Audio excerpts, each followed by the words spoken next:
Hi, this is Brandon Slade from thirstgym.com. Today we're talking about an exercise called the decline sit-up. I'm sure you've heard of this exercise. You've probably seen a lot of people perform it in commercial gyms.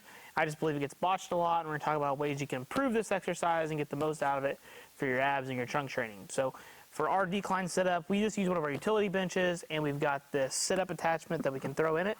It's super convenient, so we don't have to have it out all the time. We only use it as needed. Your gym might just have a straight decline thing or one of those things that goes up the rungs or ladder. This is nice because we can adjust that as well with the bench. So when we get in here, this can also be adjustable as well. I've already got it pretty much set up for myself, so I don't really need to adjust anything. I'm just going to take my feet, put it in here, and I've got this basically around my shin level. My knees are the top one, and then I'm going to lay back. As we lay back, we want to make sure we do it good control. We just don't want to flop down. And then as we sit up, we want to make sure we curl really good, try to get some good quality flexion out of it, and then come up and make sure we're performing the exercise under control. So to begin here, we're laying down. Now the nice thing about the down position, in terms of when we look at like what's going to happen from a breathing perspective, all of our guts and everything go towards our head. So people that have really, really bad flexion, this is a great way to get them to exhale more because all those guts and everything is going to force them to have to exhale more, and it's going to help push that up. Where if we were going the opposite direction when we stand up, it's usually easier to get into extension. So what we're going to do here, put my hands across my chest, or they can be by my head. Chest is usually the first place to start, or by your side, or like by your legs as you come up. But as we come up, we want to try to curl up a little bit more, so make it more of a rounding rather than keeping our body fully straight and getting a ton of hip flexors. So usually what you see is people do this, like that.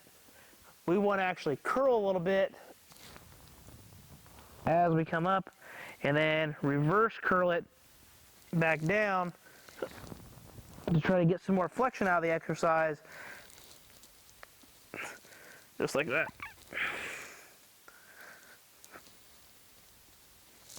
If you want to make it harder, bring our hands up by our head.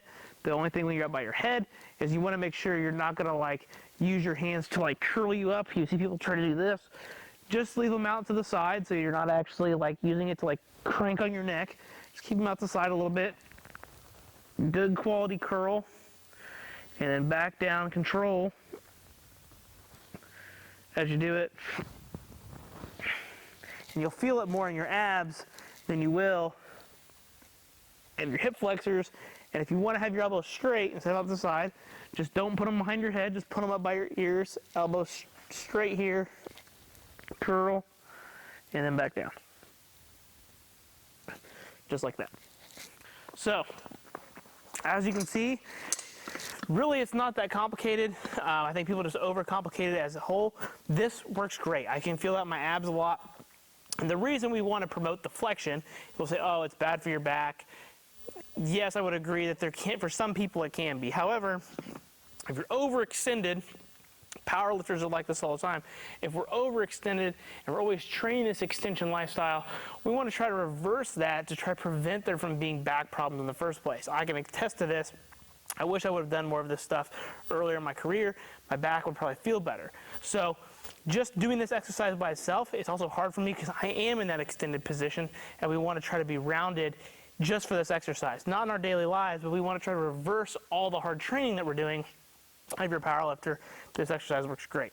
When it comes to programming, start off with body weight. Doing these good, slow, and controlled are much more difficult than just grabbing a 25-pound plate and going to town. I know, I've been there, I did it when I was young and stupid. It was a waste of time. This is way more efficient if we think about what we're trying to get from that particular exercise just as a whole, and really trying to increase that flexion, but also when in the decline, using that to help us to exhale more, which can help us restore some mobility as well. Then we get more from the exercise than just abs. We get improved movement capability, feeling healthy, feeling good, and then we can perform better, especially having to be a powerlifter. So when it comes to that, just do a good quality amount. That's going to vary on you. If you happen to get more than 20 reps, good and slow, then yeah, add like a 5-10 pound plate to make it a little more challenging. But I would say if you're between 10 and 20 reps pretty consistently, doing this as a good quality movement exercise, everything will be fine. So if you got any questions, please feel free to leave them in the comment section. Thanks. Have a great day.